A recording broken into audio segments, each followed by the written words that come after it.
Hi friends, എല്ലാവർക്കും എൻ്റെ പുതിയ വീഡിയോയിലേക്ക് സ്വാഗതം. ഇന്ന് ഞാൻ കായ കൊണ്ടൊരു കറിയാണ് കേട്ടോ ഉണ്ടാക്കുന്നത്. അപ്പം നമ്മുടെ കായ വെട്ടിക്കൊണ്ട് വന്നു കേട്ടോ. അന്ന് ഞാൻ കായ കാണിച്ചിരുന്നല്ലോ, ഒരു കൊല കായ അങ്ങനെ അതിൻ്റെ കുടപ്പിനൊടിക്കുന്നതൊക്കെ കാണിച്ചിട്ടുണ്ടായിരുന്നല്ലോ, തോരൻ ഉണ്ടാക്കുന്നതൊക്കെ. അപ്പോൾ അത് മൂത്തു കേട്ടോ. അപ്പോൾ ആ കൊല വെട്ടിക്കൊണ്ട് വന്നു.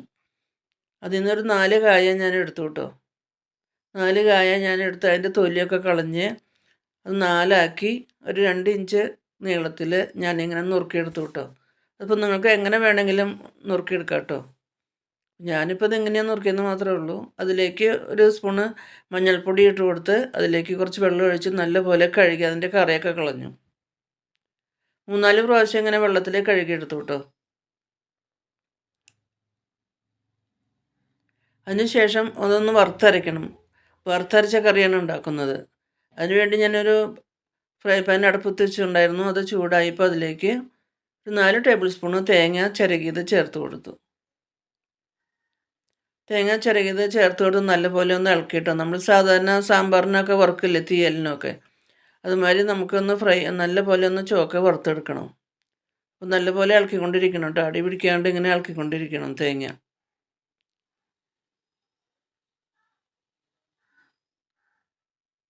അടി പിടിക്കാണ്ട് ഇങ്ങനെ ഇളക്കി കൊടുക്കണം കേട്ടോ. അപ്പോൾ ഒരുവിധം ഏതാണ്ട് കുറവായി വന്നപ്പോൾ അതിലേക്ക് ഒരു 1.5 സ്പൂണ് മല്ലിപ്പൊടി ചേർത്ത് കൊടുത്തു. മല്ലിപ്പൊടിയും ചേർത്ത് നല്ലപോലെ ഒന്ന് ഇളക്കി ഒന്ന് ചൂടായപ്പോൾ അതിലേക്ക് 1.5 സ്പൂണ് മുളക് പൊടിയും കൂടിയും ചേർത്ത് കൊടുത്തു. വീണ്ടും നല്ലപോലെ ഒന്ന് ഇളക്കി പച്ചമണം മാറുന്നത് വരെ ഇളക്കി ഫ്ലെയിം ഓഫ് ചെയ്തു കേട്ടോ. അതിനുശേഷം അതിലേക്ക് 1 ടീസ്പൂണ് ഗരം മസാലപ്പൊടിയും കൂടിയും ചേർത്ത് കൊടുത്തു. ഇനി നല്ലപോലെ നമുക്ക് അരച്ചെടുക്കണം കേട്ടോ. മിക്സിയുടെ ജാറിൽ അരച്ചെടുക്കണം. അതിനുശേഷം ഞാനൊരു വേറൊരു പാൻ അടുപ്പത്ത് വെച്ച് ചൂടായപ്പോൾ അതിലേക്ക് 2 സ്പൂൺ വെളിച്ചെണ്ണ ഒഴിച്ചു കൊടുത്തു. വെളിച്ചെണ്ണ ചൂടായപ്പോൾ അതിലേക്ക് 5-6 വെളുത്തുള്ളി ചെറുതായി അരിഞ്ഞതിട്ട് കൊടുത്തു. അതിനുശേഷം ഒരു സബോള ചെറുതായി അരിഞ്ഞതും കൂടി ചേർത്ത് നല്ലപോലെ ഒന്ന് ഇളക്കി. അതിനുശേഷം അതിലേക്ക് ആവശ്യത്തിന് ഉപ്പും കൂടി ചേർത്ത് വീണ്ടും നല്ലപോലെ ഒന്ന് ഇളക്കി കേട്ടോ. നല്ലപോലെ ഇളക്കി വന്നതിന് ശേഷം നമ്മൾ നുറുക്കി വെച്ചിരുന്ന കായ ഉണ്ടല്ലോ, ആ കായം കൂടിയും ചേർത്ത് വീണ്ടും നല്ലപോലെ ഇളക്കി ഒന്ന് വേവിച്ചെടുക്കണം. അങ്ങനെ അടി പിടിക്കാണ്ട് നമ്മൾ എപ്പോഴും ഇളക്കിക്കൊണ്ടിരിക്കണം. എല്ലാ ഭാഗത്തും ഒരുപോലെ വേവാൻ വേണ്ടിയിട്ടാണ് ഇങ്ങനെ ഇളക്കിക്കൊണ്ടിരിക്കുന്നത്.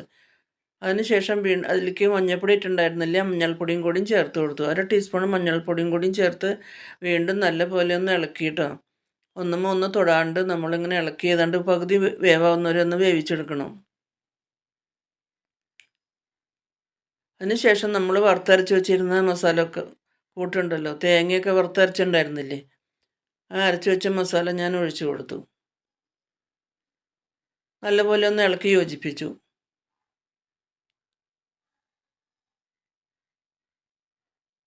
അതിനുശേഷം അതിലേക്ക് നമ്മൾ ആ പാത്രം കഴുകിയ വെള്ളം കൂടി ഒഴിച്ചു കൊടുത്തു കേട്ടോ. മസാല പാത്രം കഴുകിയ വെള്ളം കൂടി ഒഴിച്ച് വീണ്ടും നല്ലപോലെ ഒന്ന് ഇളക്കി പാത്രം അടച്ചു വെച്ച് 2 മിനിറ്റ് ഒന്ന് വേവിച്ചെടുത്തു കേട്ടോ. അതിനുശേഷം പാത്രം അടപ്പ് തുറന്ന് വീണ്ടും നല്ലപോലെ ഒന്ന് ഇളക്കി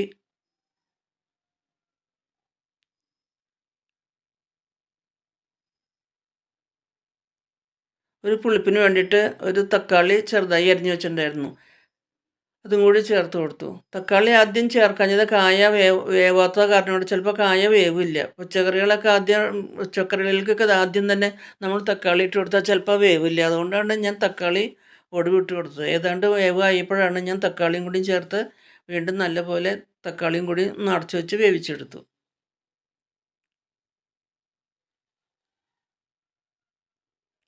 അതിനുശേഷം അടപ്പ് തുറന്ന് വീണ്ടും നല്ലപോലെയൊക്കെ ഒന്ന് ഇളക്കിയിട്ടോ. അപ്പോൾ തക്കാളിയും കൂടി വെന്ത് അതിൽ കൂടെ യോജിച്ചു. ആ പുളിപ്പും കൂടി അതിൽ ഇറങ്ങി. അപ്പോൾ നല്ലൊരു കറിയായി കേട്ടോ.